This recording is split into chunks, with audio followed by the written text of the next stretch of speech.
I never imagined a cracked phone screen could flip my whole world upside down. One ordinary morning, it slipped right through my fingers and hit the kitchen tiles, the sound of shattering glass ringing louder than it should have. I remember sighing, brushing the tiny shards away, trying to laugh it off like it was nothing.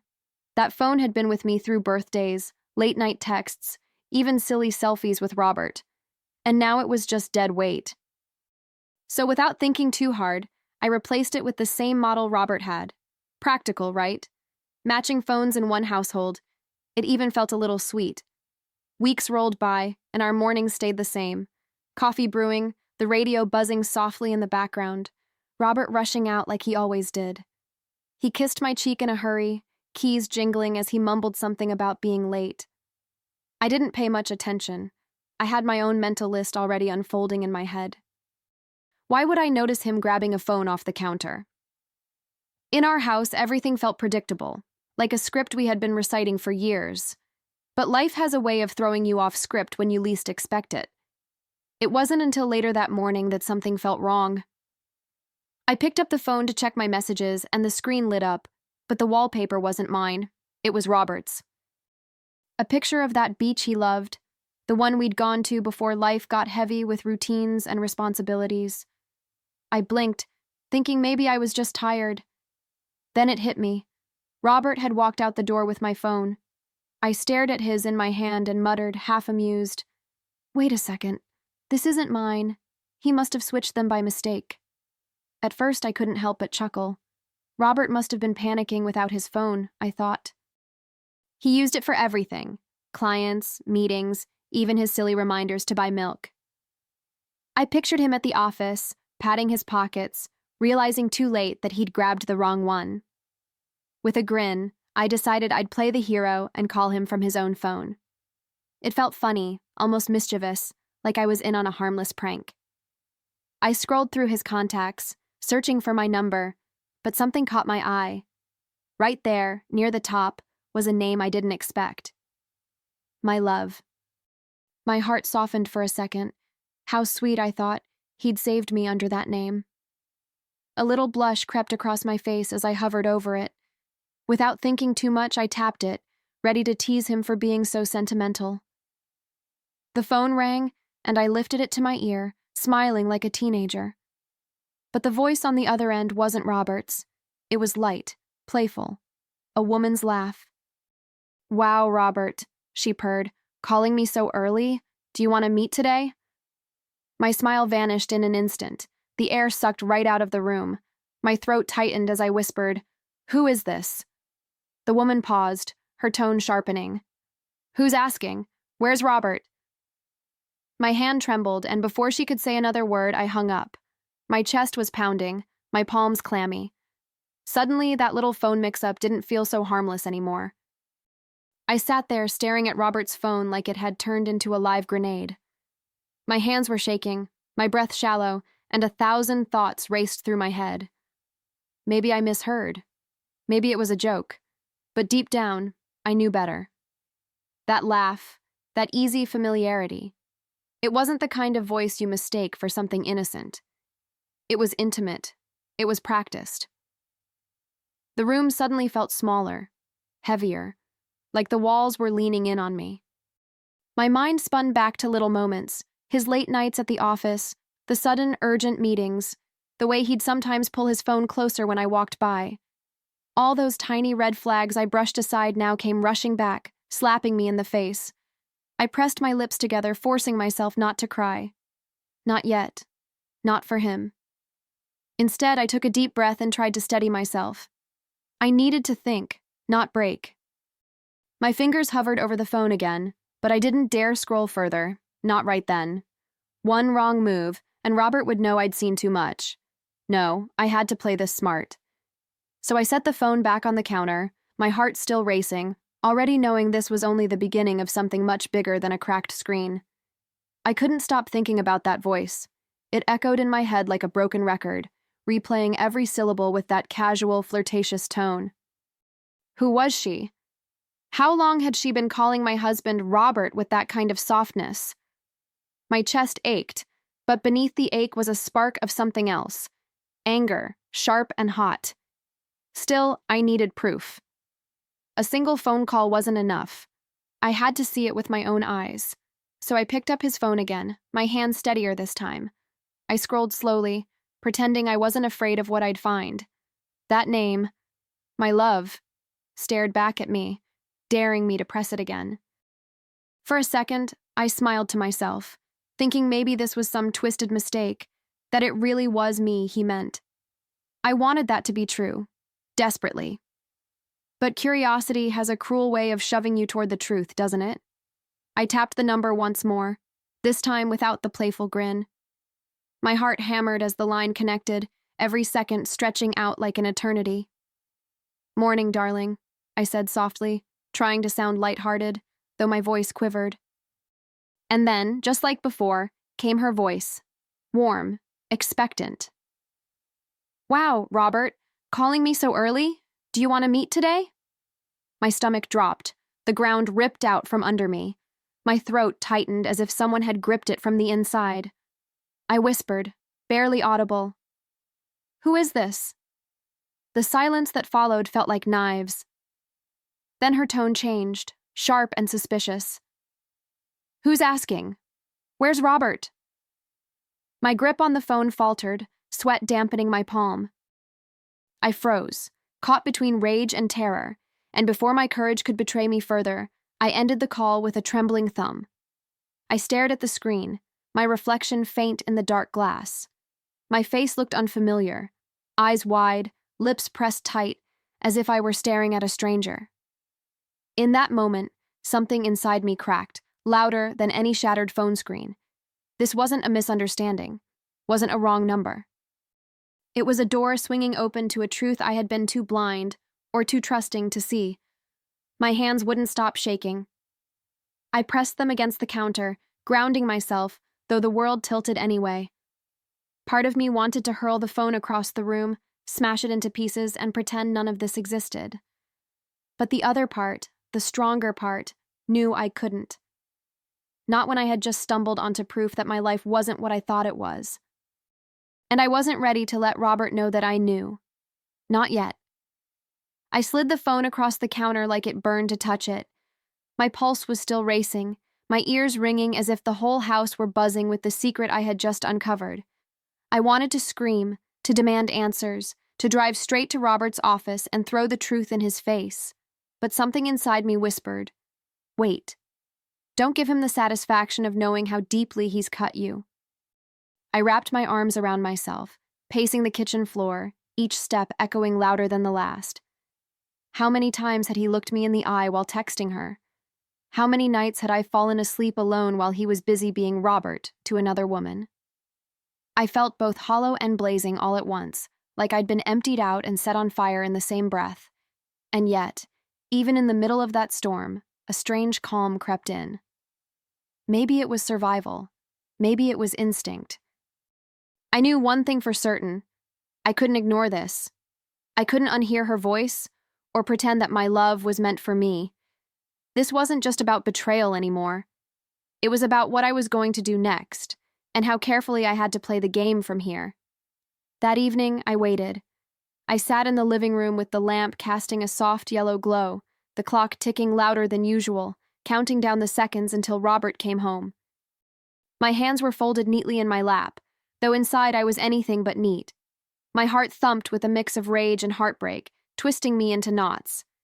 Every sound outside, the crunch of gravel, a car door slamming, set my nerves on edge. When he finally walked through the door, humming like he didn't have a care in the world, I studied him like a stranger. The casual way he dropped his jacket, the familiar curve of his smile, the warmth in his voice when he said, "Hey, Clara, everything all right? You look pale." It almost made me laugh, the irony of him worrying about me when he was the one who should have been trembling. I forced a smile, tucking the storm inside me like a secret I wasn't ready to unleash. "I'm fine. Just a long day," I said, my voice steadier than I felt. "How was work?" He shrugged, loosening his tie, the picture of a man carrying the weight of clients and deadlines. "Busy. You know how it is. Clients don't let me breathe." I nodded, biting back the words that threatened to spill out. Oh, I know exactly how it is. I watched him move around the house, each gesture suddenly loaded with double meaning. The way he loosened his collar, poured himself a drink, leaned back on the couch. It all looked so ordinary, yet I couldn't unsee the lies hidden in the spaces between. He had no idea I had touched the edges of his secret, no clue that one slip of a phone had cracked open his carefully built facade. Inside, my thoughts clashed like cymbals.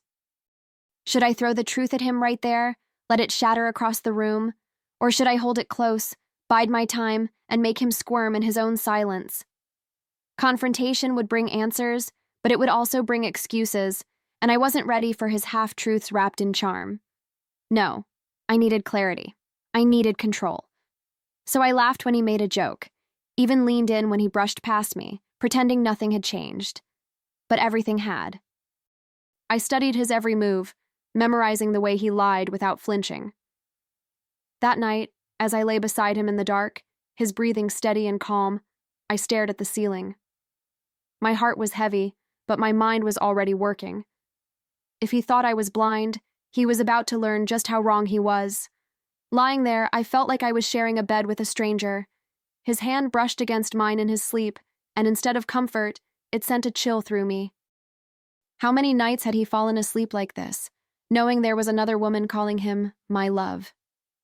The betrayal felt like a knife under my skin, but I swallowed the pain. If I broke now, I'd lose the chance to get the truth on my own terms. Memories flashed through my mind, moments I once clung to with tenderness. Our trip to the coast, the promises whispered on anniversaries, the quiet mornings with coffee and laughter. They all felt counterfeit now, like a story someone else had written for me. It was a cruel kind of grief, mourning a life that still looked intact on the outside. But grief has a way of sharpening into resolve. I closed my eyes, making a silent vow. I wouldn't let this be the end of my story, not as the foolish wife left in the dark. He might think he was clever, that his secret was safe in late-night texts and hurried phone calls. But I had something stronger than suspicion now. I had proof, and I had patience, and both were going to lead me exactly where I needed to go. The days that followed felt like living a double life. By morning, I was the same Clara, smiling, making coffee, listening to Robert talk about deadlines. By night, I became someone else entirely, a detective in my own home, quietly peeling back the layers of his lies. Every time I accidentally picked up his phone, my stomach knotted, but I forced my hands to stay steady. Curiosity wasn't driving me anymore. Evidence was. I started small. Screenshots of texts, little exchanges dripping with affection that wasn't meant for me. I sent them to my own phone, each one like a brick in the wall I was building against him. Good night, darling. I miss you. Next time, somewhere special.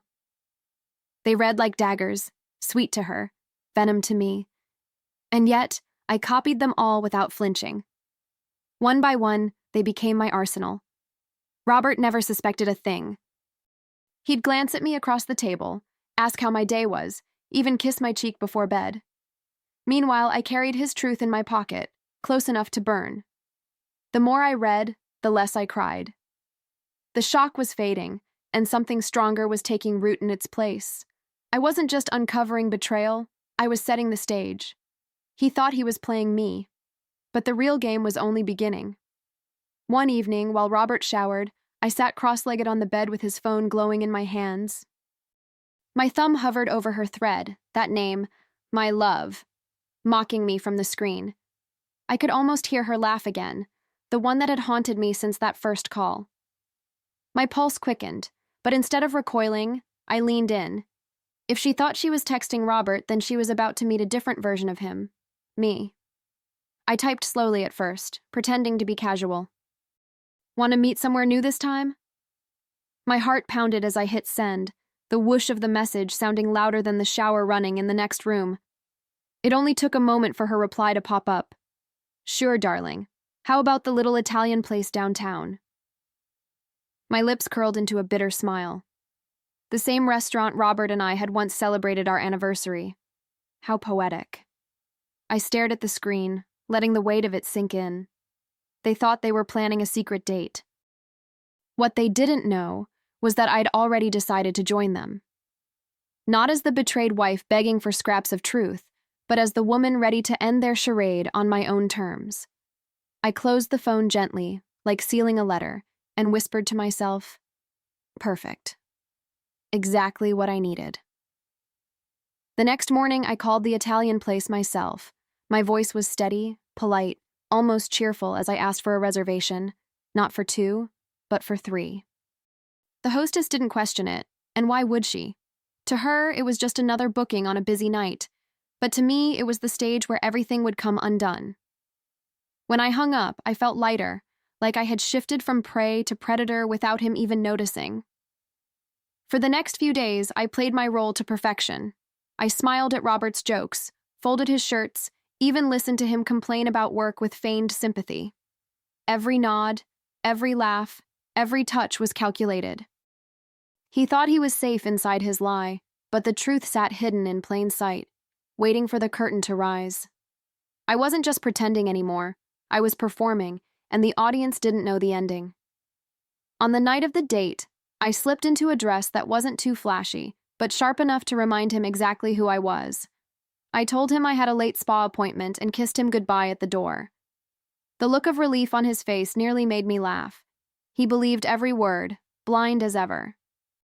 As he left, I watched him from the window, my reflection staring back at me. This wasn't just about catching him red-handed anymore. It was about reclaiming my power, one step at a time. I waited outside the Italian restaurant, the night air thick with the smell of garlic and fresh bread wafting from inside. My pulse drummed steady, not with fear anymore, but with anticipation. Through the window, I spotted them, Robert leaning forward, grinning, hanging on her every word like a schoolboy with a crush.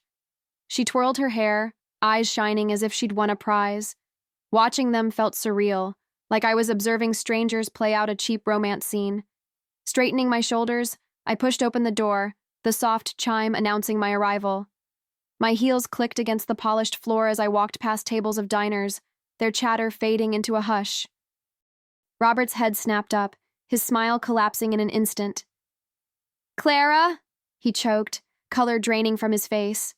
The woman blinked, confused, looking between us like she had stepped into the wrong play. I didn't rush. I approached their table with calm precision, sliding Robert's phone onto the white tablecloth like a card in a high-stakes game. "I'm the wife," I said evenly, my voice cutting sharper than any scream could. Her fork froze midway to her lips. Robert stammered, words fumbling out of his mouth. "Clara, please, let me explain." But there was nothing left to explain. The truth was already seated between them. The mistress leaned back, her eyes narrowing, confusion giving way to indignation. "Who is she?" she asked, her voice sharp now, demanding. I met her gaze without flinching. "I'm the one he promised forever to. The one he's been lying to while calling us both my love." How original, right? A ripple of whispers spread across the restaurant, forks pausing mid-air, all eyes suddenly fixed on our little table. Robert reached for my hand, desperation pouring from his face. "Clara, please. You don't understand. She means nothing. This isn't what it looks like." His voice cracked, but I yanked my hand away, as if his touch could burn me. "Don't insult me with cliches," I said coldly. "You've rehearsed this, haven't you? The excuses, the damage control. But what you didn't rehearse was me finding out on my own." His mistress looked at him then, her expression souring as the realization sank in. She wasn't special. She wasn't the only one. She was just another chapter in his book of lies.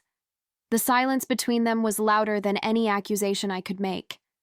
And for the first time since that phone slipped into my hands, I felt something close to satisfaction bloom inside me.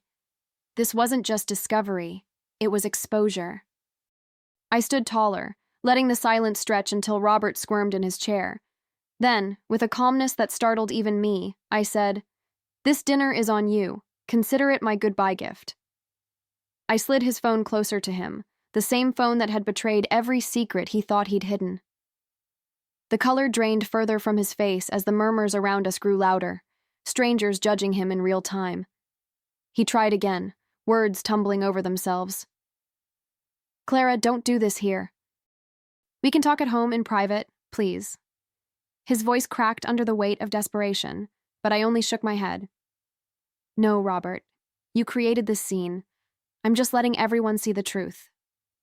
His mistress shifted uncomfortably, her cheeks burning as if she suddenly realized she was dining at the table of a married man exposed in public. With one last look, steady, unbroken, I picked up my purse and turned toward the door.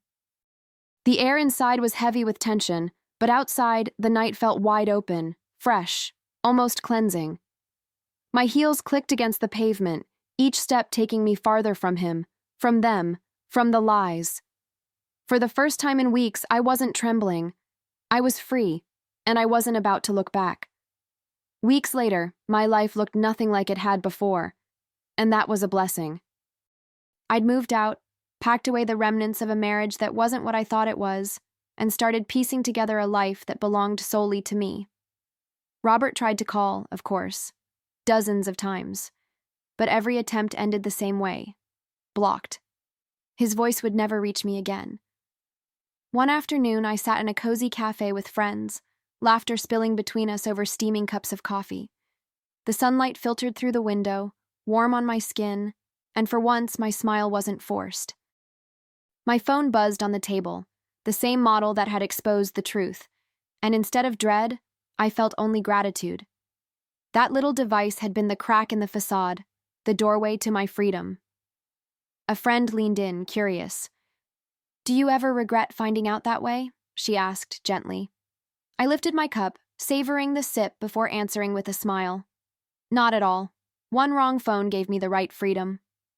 Later that night, I renamed my number in my own contacts list. No longer my love. Now it read, my life. Because finally, the only love I needed was the one I gave myself.